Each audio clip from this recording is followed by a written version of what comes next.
time to move on to Mega Man X2 now. Obviously this is the second game in the X series. Not too much has changed from between this game and the first one. They didn't really add a whole lot here. Basically it was just a couple of, this gun does something a bit different, this charge up does a little bit, or this armor upgrade, sorry, does something a bit different. Oops. You can tell here that you can actually dash without the armor boot upgrades. That's because they do something a little bit different in this game, which you'll see later when I actually get them. This intro level's fairly easy, it's kind of just teaching you how to use everything. And this is also the easiest intro boss you'll ever face. You can actually kill him in 4 hits. He looks intimidating, but he's not. Shoot him in the head, watch out for his mace hands. If you use charged up shots, 4 hits and he's dead. There you go, that's all. Intro stage done in less than a minute and a half. So, whatever man, whatever.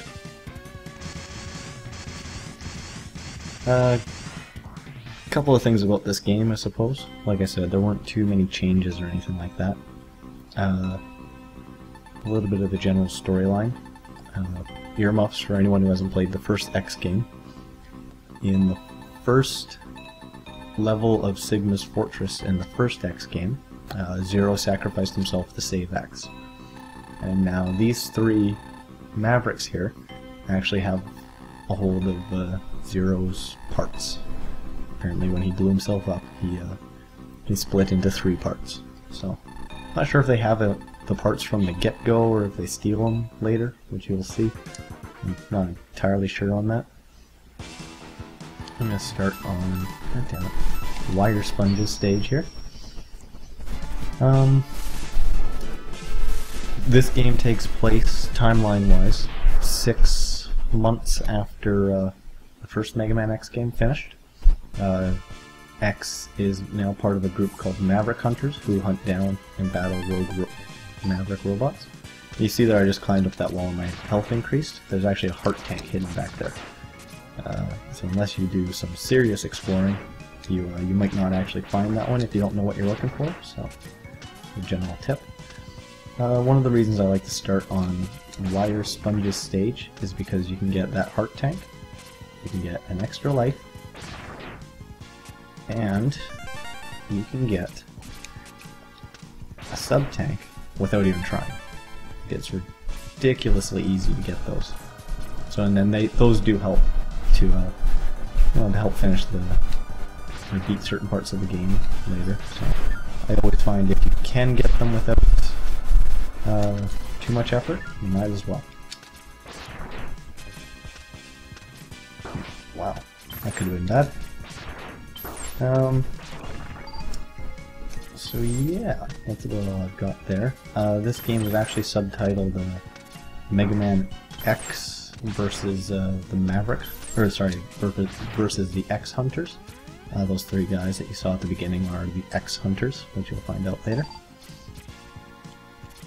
Yeah, there wasn't really too much that they changed here. It's pretty much as generic of a sequel as you're gonna find. Oh, damn. And we're at the Maverick for this level already. Pop in here. One thing I like to do is I'll charge up my shot before I enter a Maverick stage, and then I'll let go of the fire button. Then you can actually get a shot off. Shit. That was my own dumbass mistake. You can actually get a shot off immediately after he finishes charging up his health. So, to get that first... Get that first shot at the beginning of the match, yeah, sometimes it helps. These things here, you can take them out with 2 regular bullets, 1 partially charged up shot. Oh, fuck. Or 1 big charged up shot. There we are. They don't drop any health or anything like that, so they just get in your way.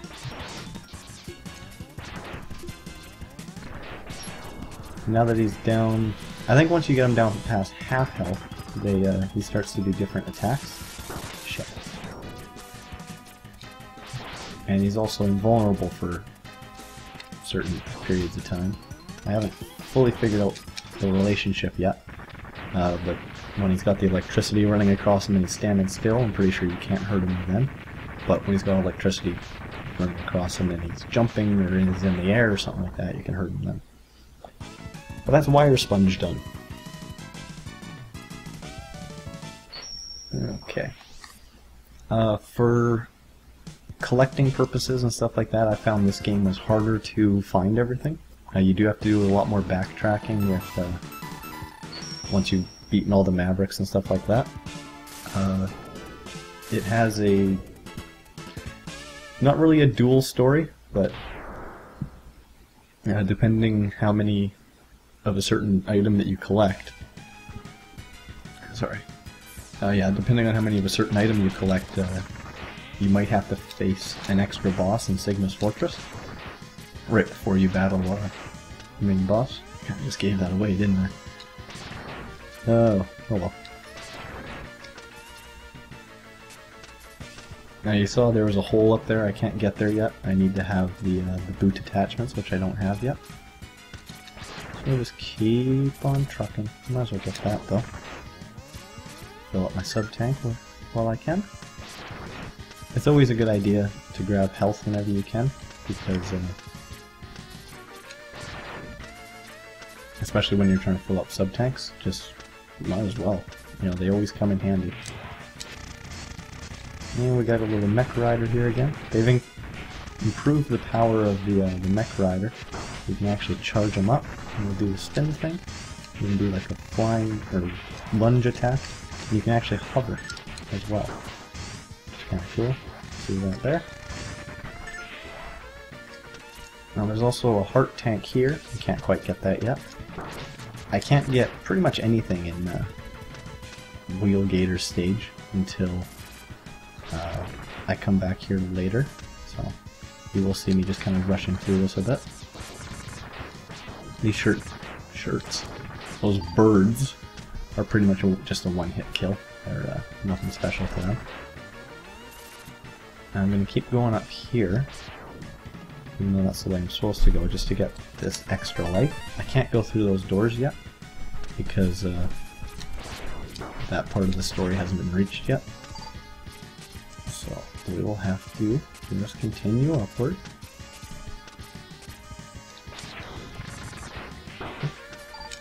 That's what I get.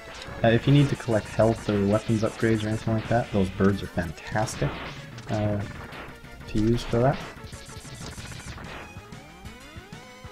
They usually drop a fair bit of health, provided you stand there long enough. And missed it. Here at the boss.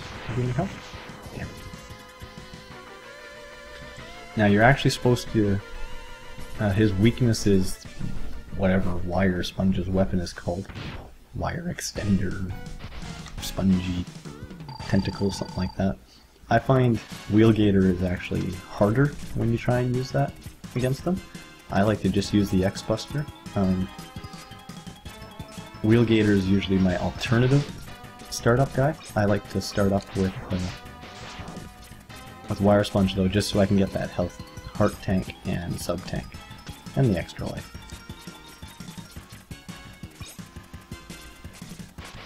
His attacks are fairly easy to dodge. Damn.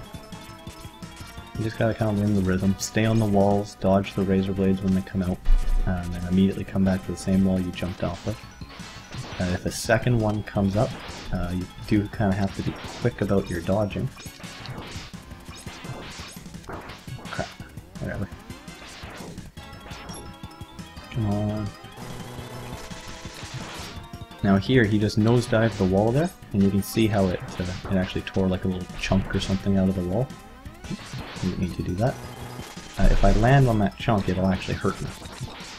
And I've lost this battle many times. You know, we're both down to one more hit, and I just gotta get that one shot off, but I'm dodging an attack, and I hit that fucking little divot in the wall, and it kills me. So, watch out for that.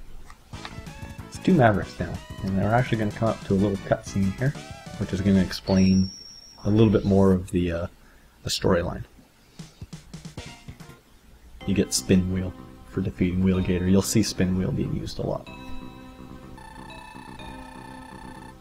So now they see why Sigma fell to the hands of Mega Man X. He is quite formidable. I'm not sure our Mavericks can hold him long enough. We may have to intervene. Simple dialogue, it's a Super Nintendo game, don't expect much.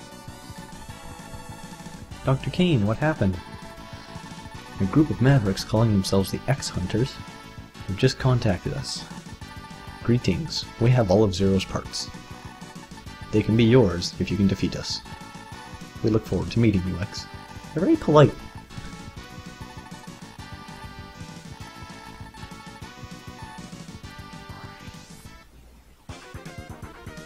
And password. Now what's going to happen here is those 3 guys are going to teleport down onto certain stages. You can see when I move my selector around, a little dot shows up on different stages. And that is where they show up next. You have to... you can't go back and defeat them, say, after you beat a certain stage or something like that. They, after you beat each level, or exit from a level, or die from a level, they move. If you beat too many Mavericks, they leave. If you go into a stage where they are, and you don't defeat them, or say you can't find the room that they're in or something like that, they leave and they don't come back. So be prepared when you're coming up at them to take them out and know where the rooms are. You might want to do a little bit of exploring. If you just go into a stage and die, they won't disappear. They'll just transfer to a new stage.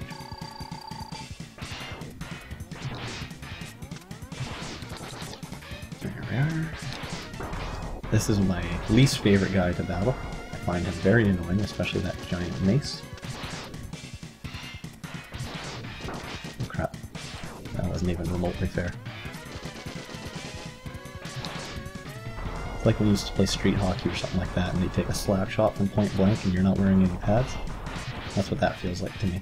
I'm probably showing off my Canadianness just for the mention of street hockey. I'm going to use my sub-tank, which is one of the reasons I wanted to get that right away.